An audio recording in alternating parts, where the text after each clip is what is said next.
Oh, hi, B. Christian. Sorry it's taken me a few days to get back to you here. I was hoping I'd be able to get some specific information that I can't seem to lay my hands on. There was a toxicologist, pharmacologist that John from Whitequid had some contact with years ago, who kind of gave us some information about the absorption rates of nicotine, not in regards to electronic cigarettes, but I think it was for nicotine patches.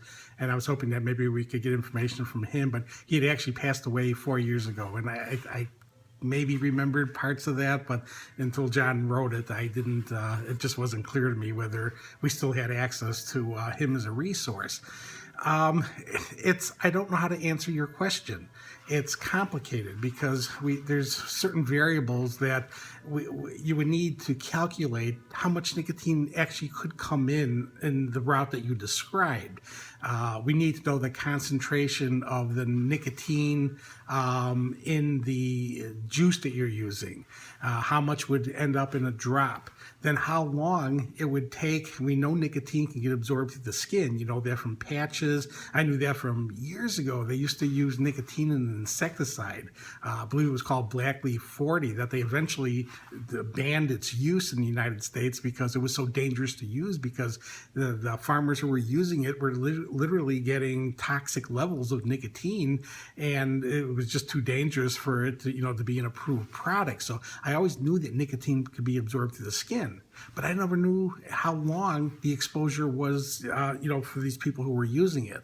So we need to know how much the concentration was that was in the juice.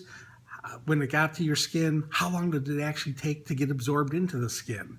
And let's say that we even did like fuzzy math and we could figure out that quantity. And let's say we figured out that, getting a drop would be like getting the equivalent of taking a puff. Well, there's a difference though, because it's being absorbed through the skin as opposed to being inhaled into the lung. It's kind of like cocaine. They used to talk about cocaine as being a drug that was really not that addictive. And now all of a sudden you're hearing that cocaine's the most addictive drug, or one of the most addictive drugs known to man. Well, what changed is how it originally was being used heavily, like in the 70s, where people were snorting it. It was really expensive. That was what they called the downside, but it wasn't that addictive, they would say. Well, then they went to a crack kind of cocaine. And what happened instead of, and they always thought snorting seemed like a good route because, it goes to your nose. Nose here, brain there. Well, seems like a straight route. No, when you snort a drug up your nose, it takes like 4 minutes before it reaches peak bolus levels in the brain. Well, in that 4 minutes, it's kind of getting diluted. So the strength of the hit is not going to be as high if it takes that long.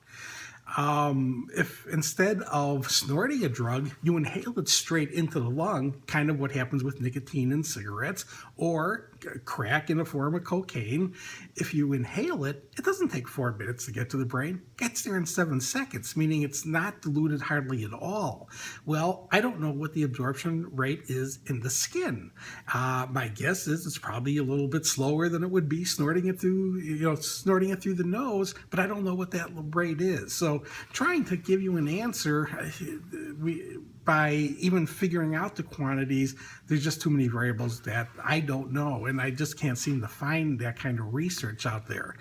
What I will say, though, is if it was enough to cause you to basically need nicotine again, kicking your brain in, it was a couple of days ago, meaning if you haven't had symptoms yet, it's not likely to occur. If it doesn't happen by tomorrow, it didn't do it then. If you do have symptoms, if you get through tomorrow, it's going to ease up. It's kind of like when people take a puff on a cigarette. They don't automatically go back to smoking. Some people don't go back to smoking. The lucky ones go back, and I'm going to attach a video into the video description here called The Lucky Ones Get Hooked that explains why I would make a comment like that the people who get hooked right away are the more fortunate ones and the ones who don't. It sounds counterintuitive, but there's a reason for that, and I kind of want you to watch that video to understand that reason, so you don't get this false sense of idea like, nicotine isn't that much of a risk to you. Look, this happened and I didn't go back to using. Again, you may not have gotten enough to do it. Maybe that's a lousy way of having it happen where it couldn't occur, or maybe it could occur, but you didn't get it this time, which I want you to understand the implications of that.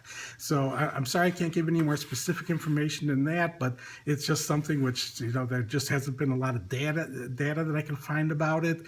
And anything I'm doing, as far as giving you an idea of whether it could or couldn't, would just be a guess at this point.